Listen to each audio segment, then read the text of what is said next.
Baik, pada materi sebelumnya kita sudah mempelajari tentang turunan pertama fungsi trigonometri. Nah, di sana ada 6 fungsi trigonometri dasar, kemudian beberapa teorema, ada 9 teorema yang sudah kita pelajari. Nah, sekarang kita lanjutkan masalah-masalah yang melibatkan turunan pertama dari fungsi trigonometri. Ini ada beberapa masalah yang akan saya berikan, akan saya tunjukkan, yang bisa diselesaikan dengan cara turunan fungsi trigonometri, terutama turunan pertama ya. Kita lihat dulu ini. Nah, ini masalah-masalah yang melibatkan turunan pertama fungsi trigonometri. Yang pertama, masalah yang berkaitan dengan garis singgung. Ya, misalkan ini diketahui persamaan kurva Y sama dengan sin 2X. Tentukan gradien garis singgung kurva di X sama dengan pi per 3. Gradien garis singgung di satu titik pada kurva itu sebenarnya adalah sama dengan nilai turunan pertama dari fungsi kurva tersebut di titik yang dilalui itu. Nah, ini bisa dibuktikan nanti hubungannya dengan materi tentang limit ya. Nanti bisa dijelaskan tersendiri kenapa gradien garis singgung itu sama dengan nilai turunan pertama fungsi suatu kurva ya. Secara garis besarnya kita tahu bahwa gradien itu bisa dicari dengan menggunakan limit. Nah, definisi dari turunan sendiri itu adalah limit. Maka gradien garis singgung itu bisa dicari dengan turunan pertama. Nah, kita langsung ke soal. Jadi untuk menentukan gradiennya, nih, fungsinya kita turunkan dulu. Misalkan di sini fungsinya fx sama dengan sin 2x. Turunannya sin 2x adalah 2 cos 2x, ya, turunan pertama. Kemudian dari sini nilai x-nya tadi, nilai absisnya tadi kita substitusikan ke turunan pertama. Sehingga f aksen x-nya kita ganti dengan pi per 3 menjadi apa? 2 cos 2 pi per 3 atau sama dengan 2 cos 2 per 3 pi. Cos 2 per 3 pi itu sama dengan apa? 2 kali negatif setengah. Ini kan termasuk dari apa? Sudut istimewa. Jadi cos 2 per 3 pi itu sama dengan negatif setengah. 2 kali negatif setengah itu negatif 1. Nah, ini masalah pertama yang dapat diselesaikan dengan menggunakan turunan pertama fungsi trigonometri ya. Kita lanjut untuk masalah. Nah, pada masalah yang kedua masih berhubungan dengan garis singgung. Kalau yang pertama tadi kita hanya menentukan gradien garis singgung. Yang masalah kedua ini dilanjutkan dengan menentukan garis normal. Ya, garis normal. Apa itu garis normal? Garis normal adalah garis yang tegak lurus dengan garis singgung. Ya, jadi tentu kalau kita mencari garis normal, tentu kita harus tahu garis singgungnya terlebih dahulu. Ingat materi tentang persamaan garis di SMP, bahwa garis yang saling tegak lurus itu hasil kali gradiennya adalah negatif 1 ya, dulu kan sudah itu. Jadi nanti gradien garis singgung itu kalau dikalikan dengan gradien garis normal hasilnya harus negatif 1. Nah, sekarang di soal kedua kita ditanyakan gradien garis singgung dan gradien garis normal. Pertanyaan selanjutnya nanti, kalau kita sudah punya gradien garis singgung, kemudian punya satu titik, demikian juga kita punya gradien garis normal dan punya satu titik, maka bisa dicari persamaan garis singgungnya dan persamaan garis normalnya. Nanti dalam masalah ini mungkin bisa kita lanjutkan, walaupun ditanyakan cuma gradien, kita bisa lanjutkan sampai mencari persamaan garis ya. Nah, sekarang pertama kita menentukan titik singgungnya dulu. Kenapa ini ditentukan dulu? Karena kalau sudah tahu titik singgungnya, ini bisa digunakan untuk mencari persamaan garisnya. Ya. Nah, titik singgungnya di mana? Ya, kita di soal sudah diketahui fx sama dengan secant x tambah tan x di titik yang berabsis ini. Jadi ada satu titik punya absis ini. Kita nggak tahu ordinatnya atau nilai y-nya. Untuk mencari nilai y-nya ini, ya absis ini kita substitusikan ke dalam fungsinya. Nah, jadi f pi per 4 itu sama dengan secant pi per 4 plus tan pi per 4. Secant pi per 4 akar 2, tan pi per 4 itu 1. Maka koordinat titik singgungnya adalah pi per 4, akar 2 tambah 1. Ya, biarin bentuk ini, memang bentuknya nggak bagus, tapi nggak apa-apa, kan kita nggak mungkin mencari akar 2 selain dengan bantuan kalkulator atau komputer. Jadi biarin dalam bentuk pi per 4, akar 2 tambah 1. Itu koordinatnya. Ya, ini langkah kedua, ya kita langsung cari gradien garis singgungnya. Gradien garis singgung itu tadi sudah di masalah pertama, gradien garis singgung adalah turunan pertama di titik singgung. Gitu. Nah, sekarang kita turunkan. Fx sama dengan secant x tambah tan x. Kalau kita turunkan menjadi secant x tan x ditambah secant kuadrat x. X-nya kita ganti dengan pi per 4.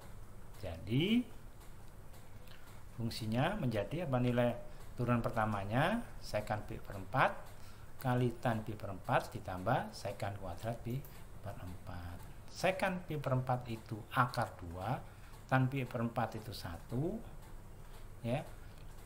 Secant pi per 4 ini akar 2 dikuadratkan.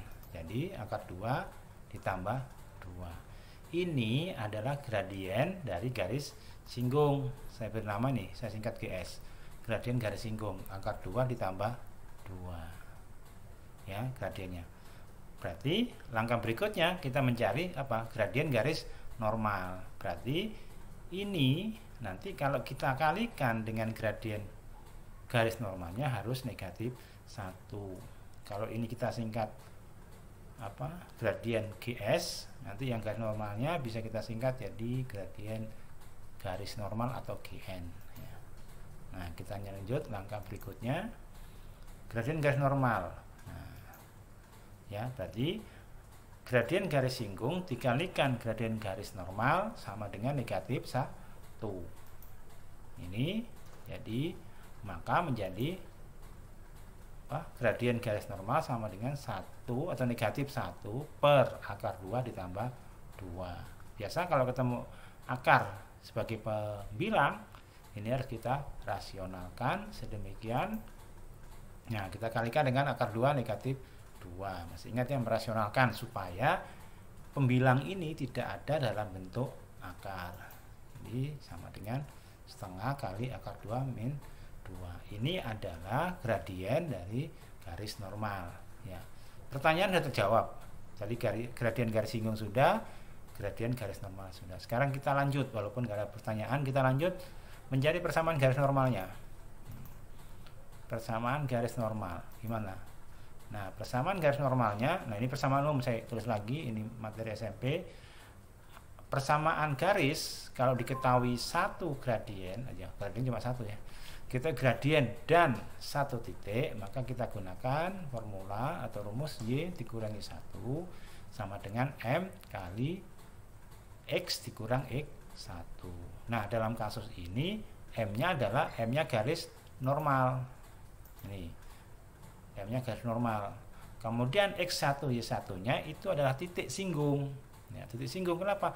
Ya karena garis normal dan garis singgung lewat titik singgung. Maka koordinatnya adalah pi per 4, akar 2 plus 1.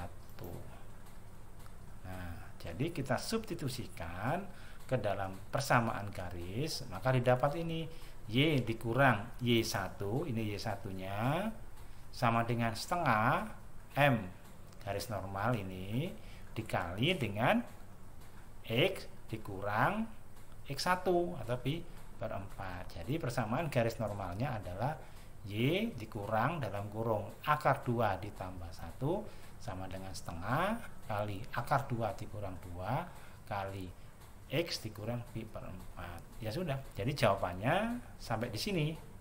Kita tidak perlu otak-atik lagi karena tidak mungkin lagi. Ini harus melalui perhitungan pakai kalkulator atau komputer. Kalau kita ujian atau dalam latihan ya sudah seperti ini, jawabannya sudah benar. Itu untuk masalah yang kedua. Sekarang kita lanjut masalah nah, materi tetap ya. Masalah ketiga.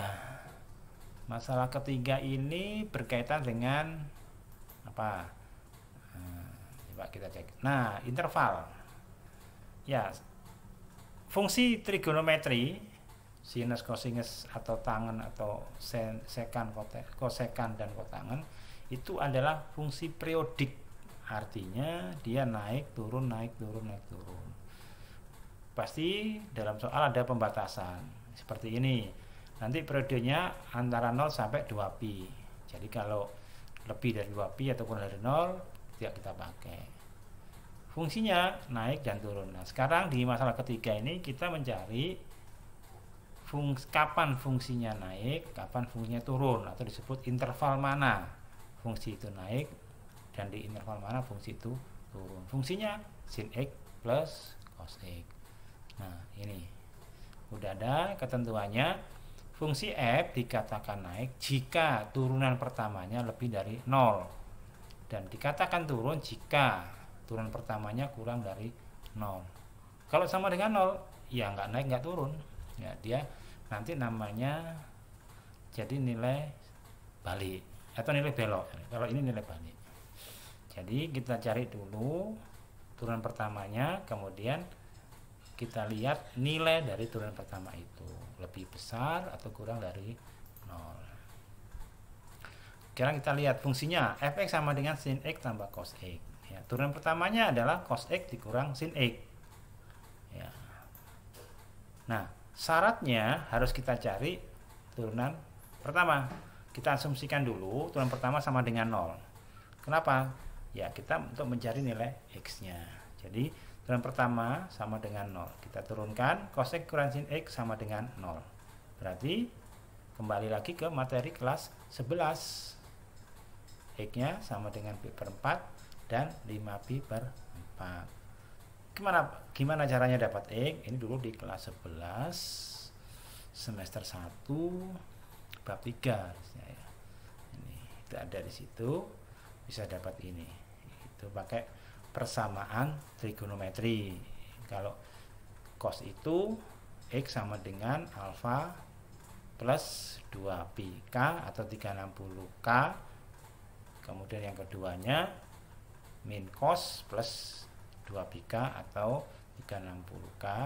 Kalau sinnya itu alfa plus 360K dan 180 dikurang alfa plus 360K, sehingga didapat X-nya pi per 4 dan 5pi per 4. Terus kalau X-nya sudah dapat gimana? Nah, X-nya dapat, ini saya ingatkan ini sama trigonometri. Jadi kalau X-nya sudah dapat, kita lanjutkan.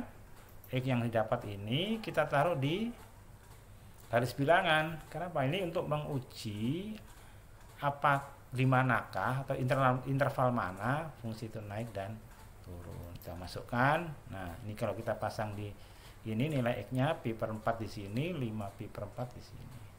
Yang sekarang kita uji angka-angka atau nilai-nilai yang ada di antara ini. Sekarang kita punya interval 0 sampai pi per 4, pi per 4 sampai 5pi per 4, 5pi per 4 sampai 2pi. Tapi 0 dan pi-nya 2pi, titik-titiknya ini tidak ikut.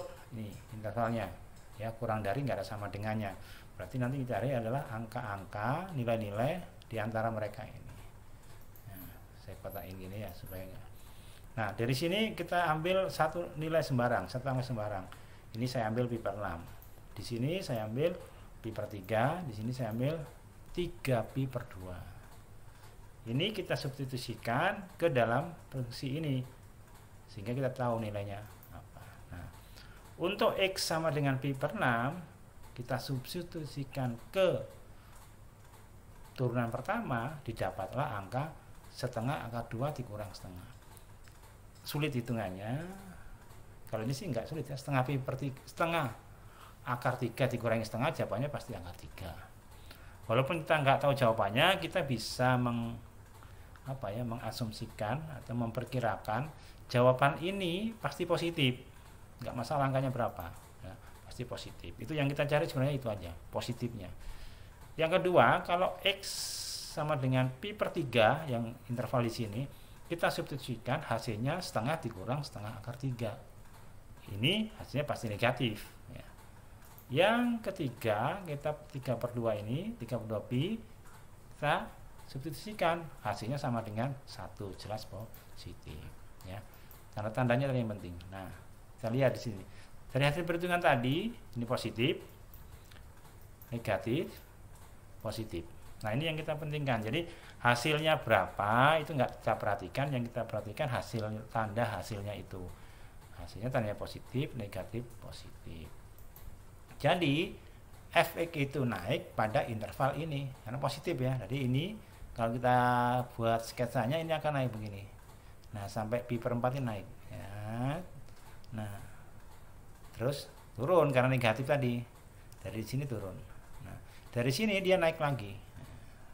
Maka di sini interval naiknya karena di soal dibatasi sampai 2 pi, maka naiknya 2 kali.